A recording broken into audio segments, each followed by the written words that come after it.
Diqqat. Hozir aytadigan ma'lumotim har bir xonadon, har bir oila va har bir tadbirkor uchun juda muhim.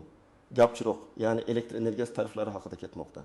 1 avgustdan boshlab elektr uchun to'lovlar oshishi bo'yicha xabarlar tarqaldi va ko'pchilikda bitta savol bor. Endi oyga qancha to'laymiz, kimga qimmatlashadi, kimga unchalik sezilmaydi, qarzdorlik bo'lsa nima bo'ladi? Hisoblagich ko'rsatkichini qanday tekshirish kerak?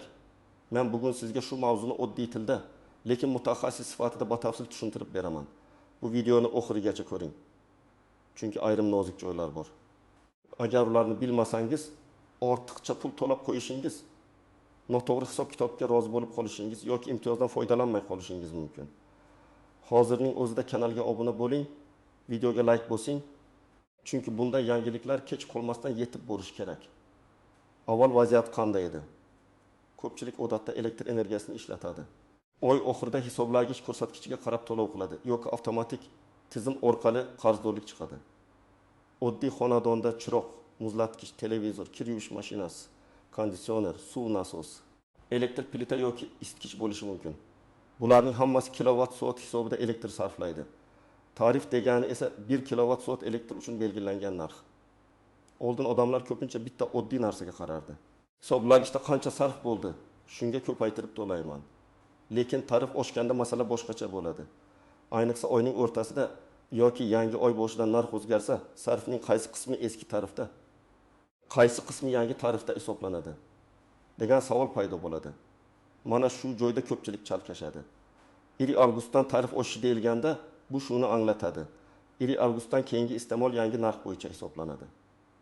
Agar siz iyul oyida elektr ishlatgan bo'lsangiz, u eski tarif bo'yicha hisoblanishi kerak.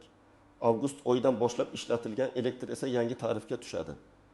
Lekin buning uchun hisoblagich ko'rsatkichi aniq bo'lishi juda muhim. Agar sizda eski mexanik hisoblagich bo'lsa, ko'rsatkichni rasmga olib qo'yish kerak. Agar aqlli hisoblagich bo'lsa, tizimda ko'rsatkich avtomatik ko'rinadi. Lekin baribir shaxsiy kabinet yoki to'lov ilovasida raqamlarni tekshirib turish zarur. Bu yerda eng muhim sababni ham tushunish kerak.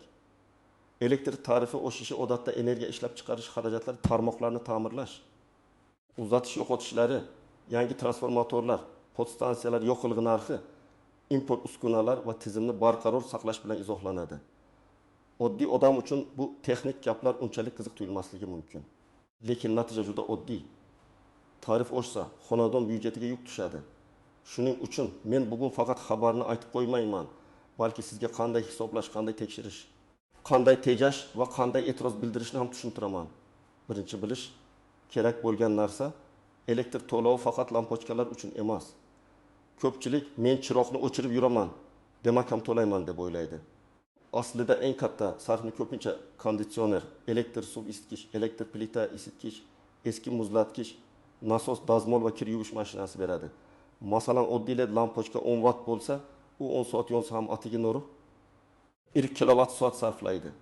Lekin 2 kilovatlik elektr isitgich 1 soatda 2 kilovat soat ishlatadi. Demak, bitta isitgichning 1 soatlik sarfi o'nlab lampochkaning sarfiga teng bo'lishi mumkin. Misol qilib olaylik. Bir oila oyga 200 kilovat soat elektr ishlatadi. Agar tarif oshsa, ularning to'lovi ham sarfga qarab oshadi. Masalan, eski narxda oyga shartli ravishda 1,000 so'm to'lagan bo'lsa, yangi narxda 1,3 ming yoki 1,7 ming so'm bo'lishi mumkin. Bu raqamlar aniq tarifga bog'liq, lekin tamoyil shunday. Kim ko'p ishlatsa, oshish ham ko'proq seziladi. Yana bir xonadonni olaylik. Uyda konditsioner bor. Yozda kuniga 6 soat ishlaydi. Konditsionerning o'rtacha quvvati 22 kilovat bo'lsa, bir kunda 72 kilovat soat sarf qiladi. Bir oyda faqat konditsionerning o'zi 2-16 kilovat soatga yaqin elektr yeyishi mumkin. Endi shu oilada muzlatgich, televizor, kir yuvish mashinasi, choynak, dazmol, telefon quvvatlagichlar, kompyuter ham bor. Natijada oyga 2,5 yoki 1,5 kilovat soat chiqishi mumkin. Tarif oshganda aynan shunday oilalar farqni juda tez sezadi. Kim xavotir olishi kerak? Birinchi navbatda elektr plita ishlatadigan xonadonlar, konditsioner ko'p ishlaydigan oilalar, hovlida suv nasosi borlar. Issiq suvni elektr boylar orqali oladiganlar, kichik seks, do'kon, sartaroshxona, nonvoyxona, payvandlash ustaxonasi yoki muzlatgichli savdo nuqtasi yuritadigan tadbirkorlar alohida e'tibor berish kerak. Chunki bunday joylarda elektr sarfi yashash xonadoniga qaraganda ancha yuqori bo'ladi. kim unchalik xavotir olmasligi mumkin?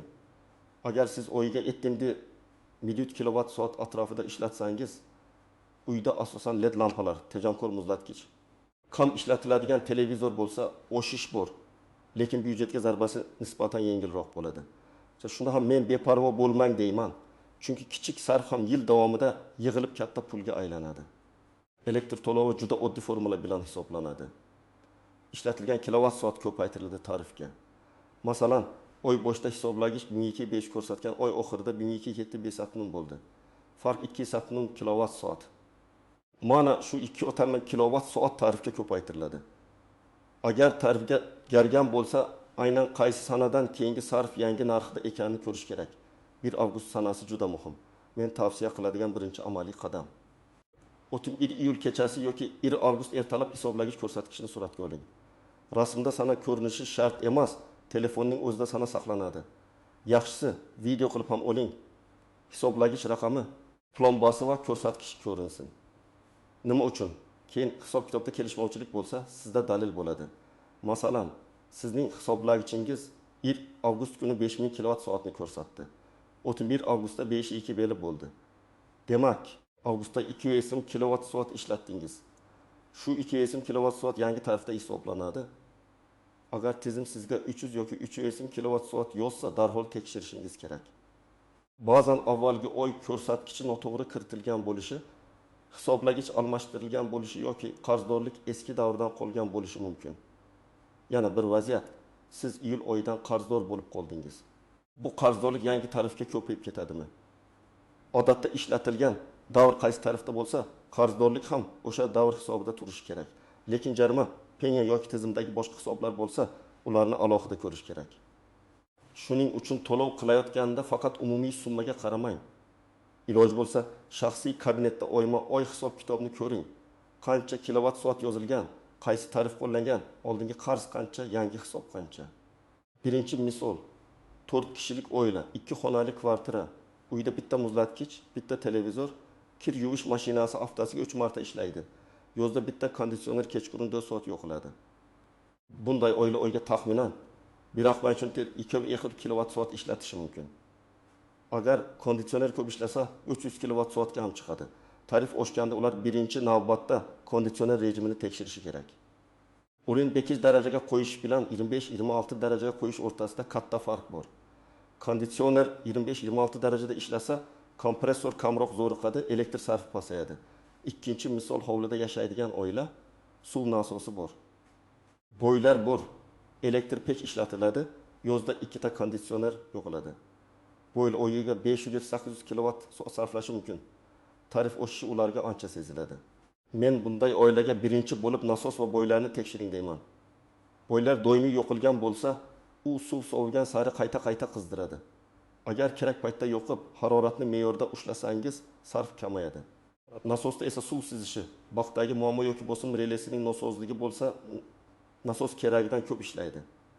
Uchinchi misol, kichik do'kon. Muzlatgich vitrinalari, konditsioner, yoritish, kassa apparati, kompyuter bor. Do'konda elektr xarajatlari mahsulot narxiga ta'sir qiladi. Tarif oshsa, tadbirkor xarajatni qoplash uchun narxni oshirishga majbur bo'lishi mumkin. Shu sababli elektr tarifi faqat xonadon to'lovi emas, bozordagi narxlarga ham bilvosita ta'sir qiladi. Masalan, muzlatgichda saqlanadigan ichimlik, sut mahsuloti yoki muzqaymoq sotadigan do'kon elektrga ko'proq bog'liq. Ular energiya tejamkor uskunaga o'tmasa, har oy sezilarli xarajat ko'radi. 4-misol, uyda onlayn ishlaydigan odam, kompyuter, monitor, modem, konditsioner, chiroq kun bo'yi ishlashi mumkin. Kompyuterning o'zi katta sarf qilmasligi mumkin. Lekin konditsioner bilan birga umumiy sarf oshadi. Bunday odam kun davomida tabiiy shamollatish, quyosh tushadigan oynalarga parda, konditsioner filtrini tozalash, elektr jihozlarini kutish rejimida qoldirmaslik orqali xarajatni kamaytirishi mumkin. Endi istisnolar va ko'pchilik bilmaydigan nozik tomonlarga o'tamiz. Birinchi nozik joy, hisoblagich ko'rsatkichini o'z vaqtida topshirmaslik. Agar tizim aniq ko'rsatkich olmasa, ba'zan o'rtacha sarf bo'yicha hisob yozilishi mumkin. Bu siz uchun noqulay bo'lishi mumkin. Masalan, yozda ko'p ishlatib, keyin kam ishlatgan bo'lsangiz, o'rtacha hisob siz kutgandan boshqacha chiqadi. Shuning uchun ko'rsatkichni nazorat qiling. Ikkinchi nozik joy. hisoblagich almashtirilgan bo'lsa, eski hisoblagich yechilganda oxirgi ko'rsatkich dalolatnomaga yozilishi kerak. Yangi hisoblagich o'rnatilganda uning boshlang'ich ko'rsatkichi ham qayd etilishi shart. Agar shu hujjat sizda bo'lmasa, keyin sarf bo'yicha bahs chiqishi mumkin. Men har doim aytaman. Hisoblagich bilan bog'liq har qanday ishda dalolatnoma nusxasini oling, rasm oling, saqlab qo'ying. 3-nozik joy, imtiyozli toifalar. Ayrim ijtimoiy himoyaga muhtoj oilalar, nogironlik bo'lgan shaxslar, kam ta'minlangan oilalar yoki tegishli reyestrda turgan fuqarolar uchun kompensatsiya, subsidiya yoki boshqa yordam mexanizmlari bo'lishi mumkin. Bu hamma uchun avtomatik ishlaydi deb o'ylamang. Ba'zi hollarda siz mahalla, ijtimoiy himoya organi, elektr ta'minoti tashkiloti yoki tegishli davlat xizmatlari orqali ma'lumotni tekshirishingiz kerak. Agar siz ijtimoiy himoya ro'yxatida bo'lsangiz, elektr tarifidagi o'zgarish sizga qanday ta'sir qilishini albatta so'rang. 4-nozik joy. Noqonuniy ulanish yoki hisoblagichga aralashish. Tarif oshganda ayrimlar qandaydir yo'lini topaman deb xavfli ishga qo'l urishi mumkin. Men buni qat'iy tavsiya qilmayman. Bu jarima katta qayta hisob-kitob, hatto qonuniy javobgarlikka olib kelishi mumkin. Bundan tashqari, elektr tarmog'iga noqonuniy aralashish yong'in xavfini oshiradi. Tejashning to'g'ri yo'li bor. Samarali jihoz, to'g'ri foydalanish, hisobni nazorat qilish, huquqiy imtiyozlarni talab qilish. 5-nozik joy. Umumiy foydalanishdagi elektr, ko'p qavatli uylarda podest chiroqlari, lift, nasos, domofon va boshqa umumiy tizimlar bo'lishi mumkin. Ba'zan odamlar men uyimda kam ishlatdim, nega umumiy xarajat ko'p deb hayron bo'ladi. Bu xarajat alohida tartibda taqsimlanishi mumkin. Agar umumiy elektr bo'yicha summa keskin oshsa, shirkat, boshqaruv kompaniyasi yoki mas'ul tashkilotdan hisob-kitobni so'rang. Qaysi hisoblagichdan olingan, qancha kilovat-soat, qaysi davr uchun, tarif qanday, hammasi yozma ko'rinishda bo'lishi kerak. Endi eng muhim qism. Siz bugundan boshlab nima qilishingiz kerak? Birinchi qadam, hisoblagich ko'rsatkichni yozib oling va suratga oling. Ayniqsa belgi avgustga yaqin kunlarda bu juda muhim. Raqamlar tinib ko'rinsin. Hisoblagich raqami ham ko'rinsa, yanada yaxshi. Ikkinchi qadam, oxirgi 6 oy uchun elektr sarfingizni tekshiring. To'lov ilovasida, shaxsiy kabinetda yoki kvitantsiyada oy kilovat soat miqdorini ko'ring. Shunda siz o'rtacha qancha ishlatayotganingizni bilasiz. Masalan, yanvarda bitta taqsirim, fevralda 1000 martda martim, iyunda 2000, iyulda 320 bo'lsa, demak yozda konditsioner sabab sarf oshyapti. Muammoni aniqlasangiz, tejash yo'lini ham topasiz. 3-qadam. Uydagi eng ko'p elektr yeydigan jihozlarni aniqlang. Konditsioner, boyler, elektr plita, isitgich, nasos, eski muzlatgich va dazmolga alohida e'tibor bering. Konditsioner filtrini tozalang, eshik derazalarni ochiq qoldirib sovutmang. Haroratni juda pastga tushirmang. Boylarni doimiy maksimal haroratda ushlamang. Muzlatgich eshigini zik yopilishini tekshiring. Eski muzlatgich orqasidagi changni tozalash ham sarfga ta'sir qiladi. 4-qadam. LED lampalarga o'ting. Bu oddiy ko'rinadi. Lekin katta uyda 15 ta eski lampochka bo'lsa, farq seziladi. Eski 60 wattlik lampochka o'rniga 9 yoki 10 wattlik LED qo'ysangiz, bir lampada 5-6 barobar tejam bo'ladi. Ayniqsa hovli, yo'lak, oshxona, bolalar xonasi kabi ko'p yo'qoladigan joylarda bu muhim. 5-qadam, to'lovdan oldin hisobni tekshiring. Faqat to'lash tugmasini bosib yubormang. Qarz qayerdan chiqqanini ko'ring. Agar summa birdaniga juda katta bo'lsa, darhol elektr ta'minoti korxonasiga murojaat qiling. Murojaatda quyidagilarni yozing: F-ish, manzil, shaxsiy hisob raqam, hisoblagich raqami, oxirgi ko'rsatkich, oldingi ko'rsatkich, qaysi davr bo'yicha e'tiroz borligi. Suratlarni ilova qiling. Murojaatni og'zaki aytib qo'yish bilan cheklanmang. Yozma yoki elektron shaklda qoldiring. 6-qadam, agar siz ijtimoiy himoyaga muhtoj oilalar ro'yxatida bo'lsangiz, mahallaga yoki tegishli ijtimoiy xizmatga boring.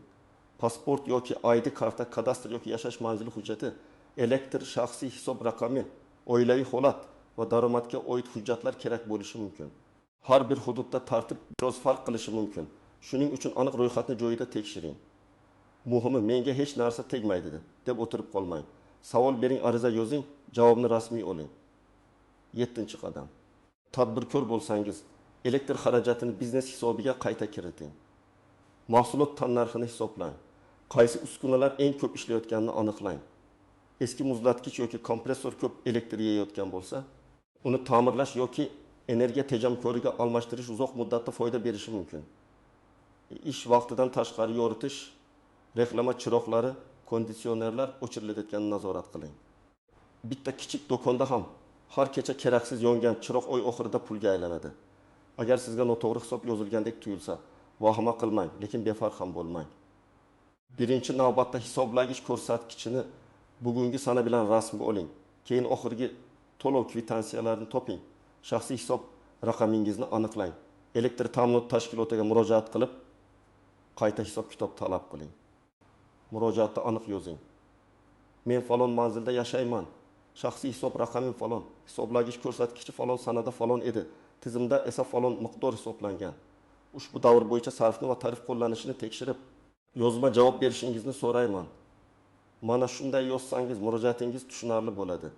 Agar siz faqat pul ko'p chiqdi, tekshirib bering desangiz, masala cho'zilishi mumkin. Agar javobdan qoniqmasangiz, yuqori turuvchi tashkilotga yoki iste'molchilar huquqlarini himoya qilish organlariga murojaat qilish mumkin. Lekin har doim dalil bilan boring. Rasm, kvitansiya, SMS xabar, ilova skrinshoti, dalolatnoma.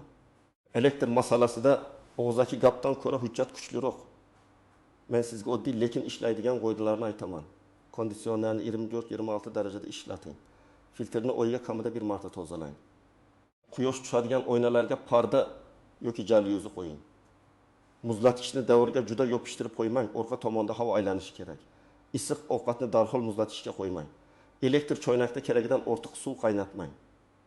Dazmolni har kuni o'z-o'zidan emas, kiyimlarni to'plab bir martada ishlating. Telefon quvvatlagichlarni rozetkada doim qoldirish katta sarf bermasligi mumkin, lekin ko'p jihozlar kutish rejimida tursa, umumiy sarf oshadi. Kir yuvish mashinasini yarim bo'sh holatda ishlatmang. Iloji bo'lsa to'liq yuklama bilan ishlating. Elektr plitada ovqat pishirganda qopqoqdan foydalaning. Idish tagi plita yuzasiga mos bo'lsin. Boyler haroratini haddan tashqari yuqori qo'ymang. Hovlida tashqi chiroqlar bo'lsa, harakat datchigi yoki taymer qo'yish mumkin. Bu ayniqsa kechasi yo'lak va darvozada foydali. Demak, 1 avgustdan elektr tariflari o'sishi haqidagi xabar oddiy yangilik emas. Bu har bir oilaning oylik xarajatiga ta'sir qiladigan masala. Men sizga eng muhimlarini tushuntirdim. Hisoblagich ko'rsatkichini rasmga oling. Eski va yangi tarif davrini ajrating. Sarfni oyma-oy tekshiring. Ko'p elektr yeydigan jihozlarni nazorat qiling. Imtiyoz bo'lsa talab qiling. Noto'g'ri hisob bo'lsa yozma murojaat qiling. Eng asosiysi, to'lov kelganda shunchaki rozi bo'lib to'lab yubormang.